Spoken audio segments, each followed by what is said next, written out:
à tous et bienvenue dans ce nouveau numéro de Matafac, votre magazine d'information consacré à la vie étudiante. Au sommaire de ce numéro, un dossier sur la religion. Comment aujourd'hui être étudiant et pratiquant, de jeunes se sont confiés. Ensemble, nous allons passer la journée avec Fleur. Elle est étudiante en BTS Design de mode et va nous faire découvrir sa filière. Puis nous partirons à la rencontre d'un groupe de musique. Il s'agit de Radical Strapontin, des passionnés de musique traditionnelle.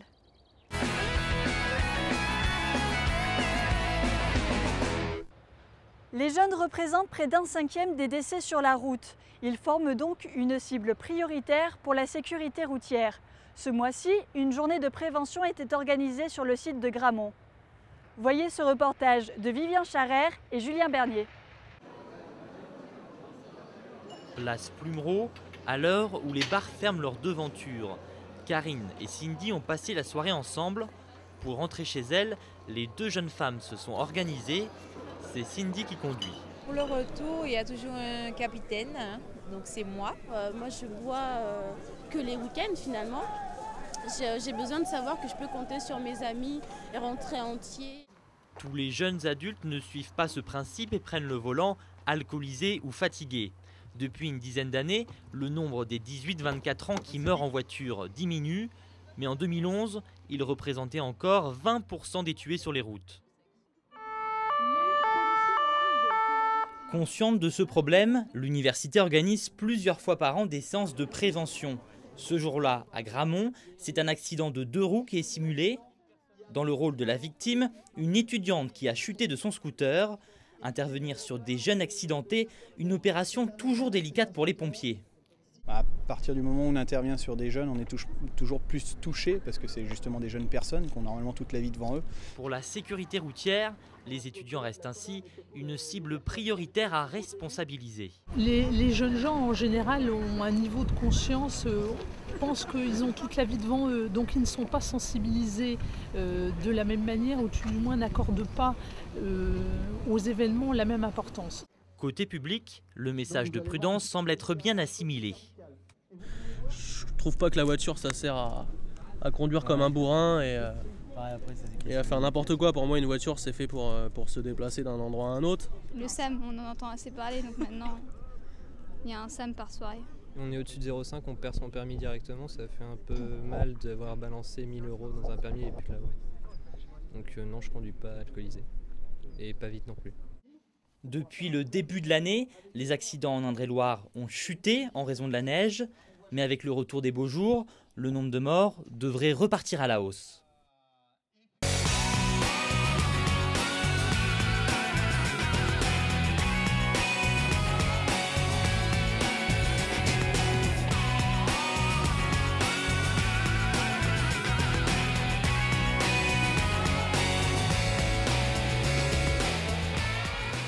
Ce mois-ci, notre dossier s'intéresse aux étudiants et la religion.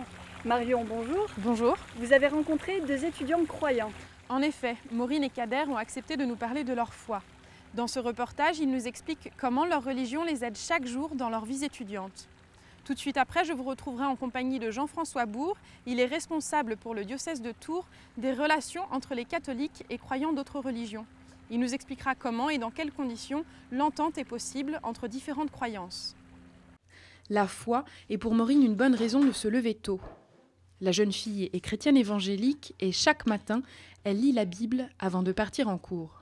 Je vois la différence entre les moments où je prends vraiment le temps avec Dieu de me poser et les moments où je pars comme ça à la va-vite. C'est pas pareil, c'est pas que je suis triste ou quoi quand je le fais pas, mais j'ai pas la même joie, j'ai pas la même paix, j'ai pas la même assurance en affrontant la journée, on va dire. Et plus je le fais en fait, et plus je m'aperçois que j'en ai besoin en fait. C'est une drogue. C'est un peu ça. Si Maureen est étudiante en orthophonie, ce n'est pas par hasard. Pour son orientation, elle s'est laissée guider par Dieu. Et au moment où je me suis inscrite en fac d'anglais, j'ai ressenti à l'intérieur de moi qu'il fallait pas que je fasse ça. J'étais pas en paix à l'intérieur de moi et du coup je me suis dit ok Maureen, tu es chrétienne, tu as confié ta vie à Dieu et tu lui as même pas demandé ce qu'il en pensait concernant ton orientation en fait. Et mes recherches donc sont tournées vers l'orthophonie et aujourd'hui donc j'adore ça. Dans les études ça se passe super bien et je me verrais vraiment pas faire autre chose. Sa camarade de classe Margot est athée. Pourtant, elle comprend bien ce que la religion apporte à Maureen. Je dis que je le vois comme un frein pour les études, pour le week-end, il faut qu'elle fasse tout plein de sorties pour la religion. Mais en fait, pour elle, justement, c'est ce qui la motive, ça lui donne, ça lui donne de la pêche, j'en sais rien. Après, pour les examens, justement, elle est un peu plus confiante parce que tu fais tes prières, tout ça. Voilà. Mais donc, oui, je pense que pour elle, c'est un moteur. J'ai pas eu de grosse opposition parmi les gens que j'ai rencontrés, ça se passe bien en général.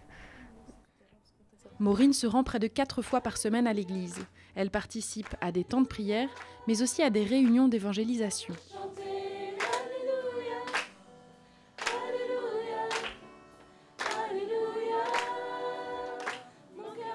Dans la religion, Maureen trouve son énergie et sa joie de vivre. Kader, lui, voit dans sa foi un moyen de prendre du recul par rapport aux difficultés qu'il peut rencontrer dans sa vie étudiante. Il a 23 ans, il est musulman et suit des études d'informatique en alternance. Quand je suis rentré dans mon école, on nous a dit, dès le début, on nous a dit vous suivez cette formation, vous n'aurez plus le temps pour rien faire à part les cours, quoi. Et bon, je sais qu'on essaie aussi de nous mettre une certaine pression, mais c'est vrai que moi, il y a certains de mes camarades qui ne se permettent plus rien.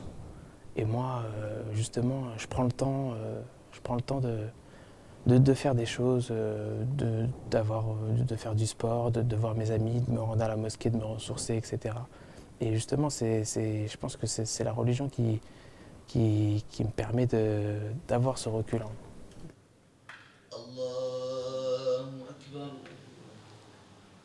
Ce comportement-là, je l'avais pas à la base. Je l'ai acquis justement avec le temps et avec l'éducation dans la religion.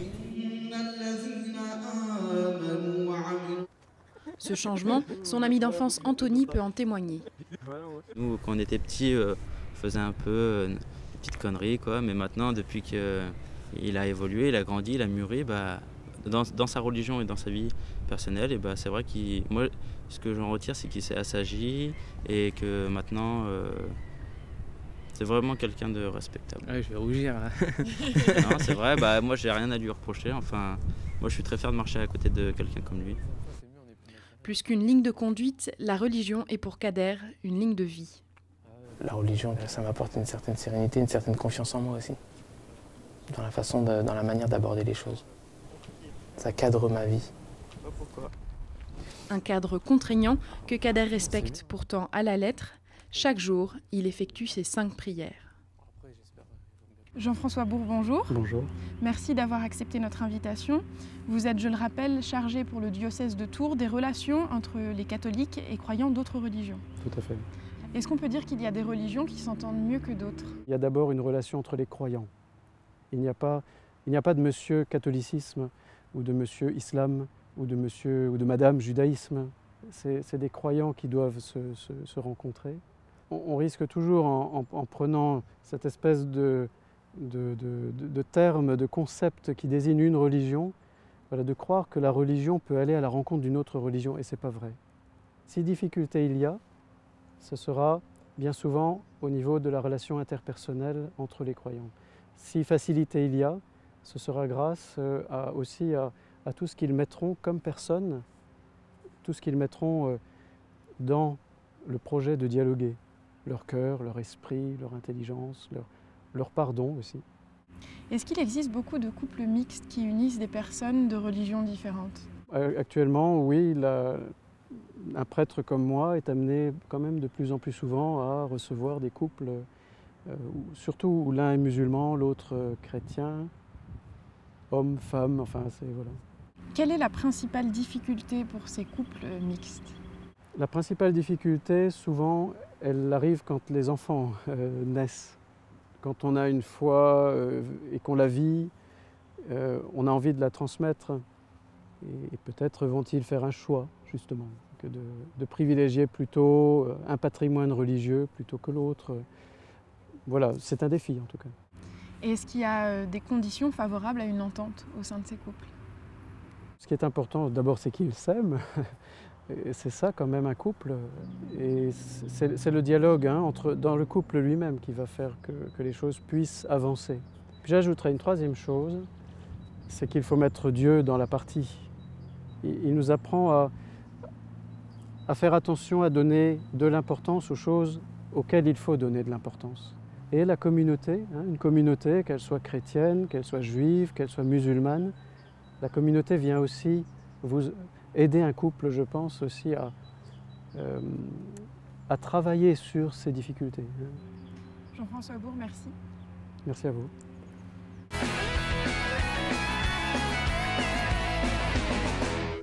Le prix des carburants n'en finit plus de grimper. Les jeunes au budget serré doivent trouver des solutions pour faire baisser le montant de la facture. Le train et le covoiturage sont des alternatives possibles qui se développent, mais ces moyens de transport sont-ils vraiment moins chers? Manuel Abinet et Marie Vivant ont comparé les prix. 1,40 € le litre de gasoil, 1,60 € le litre d'essence. Les prix des carburants s'envolent, le budget des étudiants aussi. Ils sont de plus en plus nombreux à modifier leurs habitudes. Quand j'ai eu ma voiture il y a à peu près 1 an, je faisais le plein à 55 € et maintenant je le fais à 70 €. Donc dans mon budget d'étudiante c'est forcément conséquent. Donc en plus je rentre tous les week-ends chez mes parents et avant je prenais ma voiture régulièrement, maintenant je prends plus le train. Avec la hausse des prix, les trajets en train et le covoiturage deviennent des solutions, mais est-ce vraiment plus économique? Thibaut Cogent fait le trajet Rennes-Tours seul, en voiture. Étudiant à Tours, il rentre de moins en moins en Bretagne. Rennes-Tours, ça fait 25 € de diesel. Et si on prend l'autoroute, ça fait 18 € en plus. Donc ça fait pas loin de 50 € pour juste un aller. Donc quand il y a l'aller-retour en plus dans un week-end, ça fait très très cher. Ce qui fait que je rentre tous les 2 mois. Pour ce trajet, Thibaut va dépenser 43 € entre le carburant et le coût de l'autoroute. Pour faire Tours-Rennes, le train est une autre option. Célia Karadec fait régulièrement le trajet en TER et elle y trouve des avantages. J'aime bien le temps de trajet pour pouvoir écouter de la musique, regarder dehors, etc. C'est un peu, c'est un moment de détente. Comptez entre 30 et 40 € pour le voyage. Ce jour-là, Célia aura dépensé 29,70 € pour rejoindre la capitale bretonne. Un coût. Même trajet, autre mode de transport. Stéphane, Gaël et Mégane ont choisi le covoiturage, une alternative qui se développe. Ce qui m'a motivé, déjà à réduire un peu les coûts du trajet, parce que c'est un coût, et après c'est avoir quelqu'un avec soi pour que le trajet soit moins ennuyeux. Moins ennuyeux et surtout bon enfant. Tournez à gauche en direction de Tours. Il a un accent à moitié. Je vais. Malgré tout, pour les étudiants qui rentrent souvent, le covoiturage a un coût. En général, c'est 15 € l'aller, donc si on rentre tout le temps, ça nous fait 120 € dans le mois. À peu près. C'est un budget quand même. Pour ce trajet, il en coûtera 14 € à chaque passager. Le covoiturage a de beaux jours devant lui. Quelque chose à dire? N'oubliez pas qu'on vous donne la parole. Ce mois-ci, l'équipe de Matafac a posé ses caméras à l'IUT de Tours-Nord.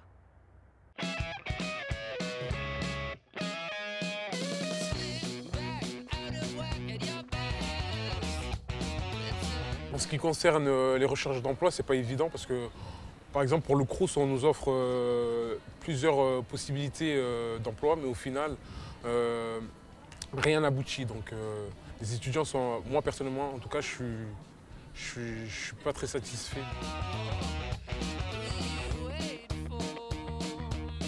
La Saint-Patrick, c'était cool, il fallait avoir un chapeau, c'était le but de la Saint-Patrick pour moi. Et on a eu notre chapeau, ça nous a coûté 1 litre de bière et une gueule de bois.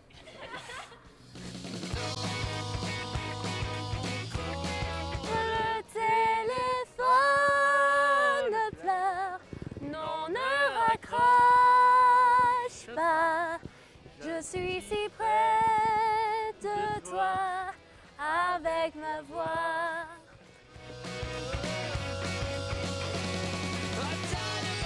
Le PJT, l'école de journalisme de Tours, est champion de France des écoles de journalisme en football. On a remporté le tournoi samedi à Marseille.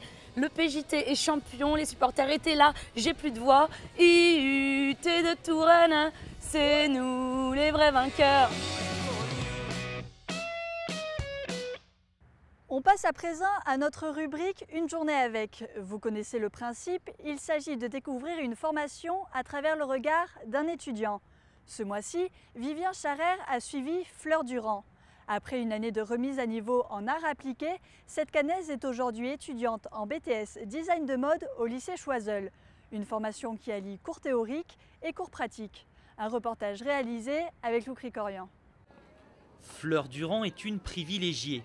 Avec 16 autres étudiants, elle a intégré cette année un des rares BTS Design de mode de l'Hexagone. Au programme de l'après-midi, cours de création. Depuis un mois, elle s'est lancée dans la fabrication d'une ligne destinée aux femmes comme aux hommes. La conception, c'est ce qui lui plaît. Je trouve ça mieux d'avoir des cours pratiques parce que du coup, on touche vraiment la matière. Moi, c'est ce qui m'intéresse le plus. Donc, on touche la matière, on va vraiment faire des choses. On va coudre, on va dessiner, on va vraiment faire des choses. C'est pas que de la théorie, c'est pas que abstrait en fait, c'est vraiment du concret. 19 heures de cours pratiques par semaine, sans oublier les cours théoriques. La semaine est chargée, mais en quelques mois, Fleur a fait ses preuves, même si le parcours reste encore long. Elle a les capacités parce qu'elle suit la formation avec intérêt, elle est impliquée dedans. Les questionnements qu'elle développe sont pertinents. Le soir, la jeune styliste retrouve sa chambre transformée en atelier. Cette semaine, Fleur n'a pas le temps de souffler. Dans 48 heures, les étudiantes organisent un défilé. Et pour le moment, sa tenue n'est pas tout à fait prête. Donc là, je suis en train de réaliser le bandeau qui me servira de coiffe pour le défilé qu'on réalise sur le thème du voyage. C'est le jour J. Dans les coulisses, derniers préparatifs. Ce soir, les organisatrices attendent une 50aine de personnes, alors chaque détail a son importance. Mais alors là, il faudrait que tu mettes vraiment une base de clair. Ouais, ben, c'est ce que j'étais en train d'essayer de faire. Mais... 21h, le top départ est donné. Les apprentis mannequins ont rapidement pris le pli. Les tableaux s'enchaînent, le public est séduit.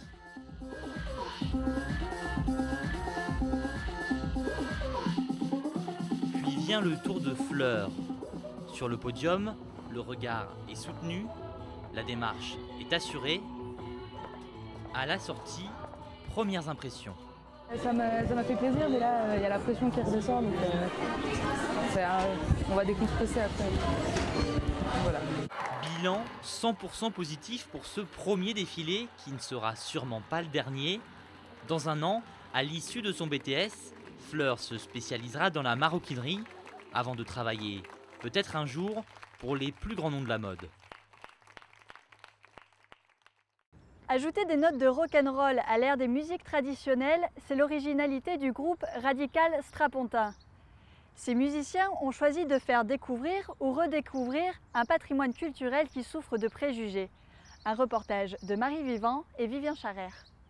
Rémi Villeneuve, joueur de cornemuse et de clarinette depuis 14 ans.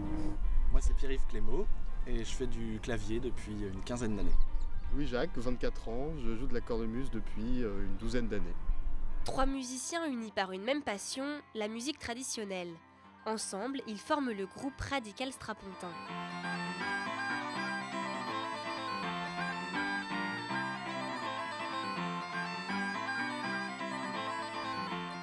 Le mot strapontin est assez débile quand même en lui-même. Ouais. Donc on s'est dit ça c'était la première base. Puis on voulait quelque chose d'assez frappant quoi. On a hésité entre royal, entre official. Puis en fait on s'est dit Radical Strapontin, ça sonne bien. C'est puissant quoi. Et c'est idiot. Une plaisanterie qui dure depuis 3 ans et qui se fait aujourd'hui une place sur la scène traditionnelle. En juillet dernier, ces jeunes artistes participent au Festival international des luthiers et maîtres sonneurs au Château d'Ars en tant que groupe Révélation. On fait des balles tout le week-end, on se marre, on boit des canons, on fait les cons, on bœuf, voilà. Le but du jeu est de jouer quoi, encore une fois, et de se marrer, passer du bon temps. Après un après-midi de répétition, c'est parti pour 1h30 de concert. Polka, bourré, scottish, les airs traditionnels s'enchaînent et sont complétés par quelques nuances rock'n'roll.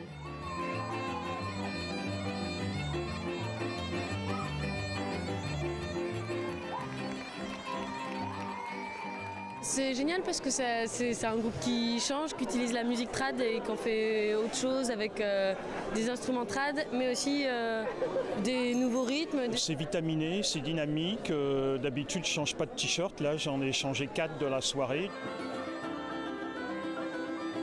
En septembre, Radical Strapontin passera pour la première fois en studio et enregistrera son premier album.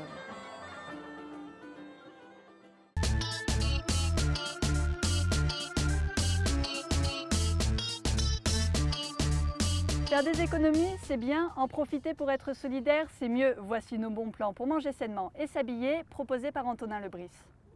Ce mois-ci, que diriez-vous de faire une bonne affaire tout en réalisant une bonne action? Je vous propose de bons plans pas chers, mais surtout solidaires. Des légumes bio et de saison, c'est ce que Fac Verte propose à petit prix. Alors cette semaine, qu'est-ce qu'on a dans nos paniers? Alors cette semaine, dans le panier, on a quelques betteraves. On a une grosse salade. On a aussi un chou-fleur et des oignons dans le petit sachet. Voilà. Et tout ça pour 5,50 €. Le prix ne bouge pas, il reste le même tout le temps. Chaque semaine, les étudiants passent chercher leurs commandes au local de l'association, des paniers préparés chez un producteur qui emploie des personnes en réinsertion. Les croque-paniers peuvent être commandés auprès de Fac Verte à la faculté des Deux Lyon, mais aussi sur le site des tanneurs. Pour les récupérer, il faut payer d'avance et se rendre au local aux heures de permanence. On continue les achats solidaires et maintenant direction la friperie pour les bonnes affaires. Vêtements hommes, femmes et enfants, chaussures, accessoires, enchinant parmi les rayons, chacun peut ici trouver son compte. Les affaires récupérées par l'association sont ensuite triées, repassées, mises en rayon et vendues par les 25 salariés en réinsertion professionnelle, et ce, à des prix défiant toute concurrence. Excusez-moi? Oui, monsieur. À combien est-ce que vous vendez les vêtements? Les prix, c'est entre 50 centimes et 8 € maximum. Tous les vêtements? Oui, tous les vêtements. Active comprend 2 magasins, l'un rue Saint-François près de la Riche, le second rue Édouard Vaillant. Sachez que vous pouvez déposer vos dons au magasin aux horaires d'ouverture ou dans les containers de collecte. Voilà, vous connaissez maintenant 2 adresses où vous faire plaisir tout en aidant les autres. On passe maintenant à l'agenda avec l'événement musical de ce mois d'avril, le Printemps de Bourges. Pendant 5 jours, du 24 au 29 avril, plus de 130 artistes vont se succéder sur scène. Parmi eux, Charlie Winston, Chaka Ponk, Isia ou encore Yuxek. Il y en aura pour tous les goûts. Pour les cinéphiles, rendez-vous du 4 au 9 avril pour le 6e festival Mauvais Genre qui met à l'honneur le cinéma de genre dans différents lieux de Tours. Le prix d'une séance varie entre 5,70 € et 10 €. Comme chaque année, la fête foraine de Tours s'installe place Roche-Pinard entre le 27 avril et le 20 mai. Entre amis ou en famille, sensation garantie avec les différents manèges. Et on termine par notre coup de cœur. Goldigger a 18 ans, il est tourangeau et il mixe avec les plus grands. Ce jeune DJ sera au Temps Machine le 21 avril prochain pour un set entre électro et techno.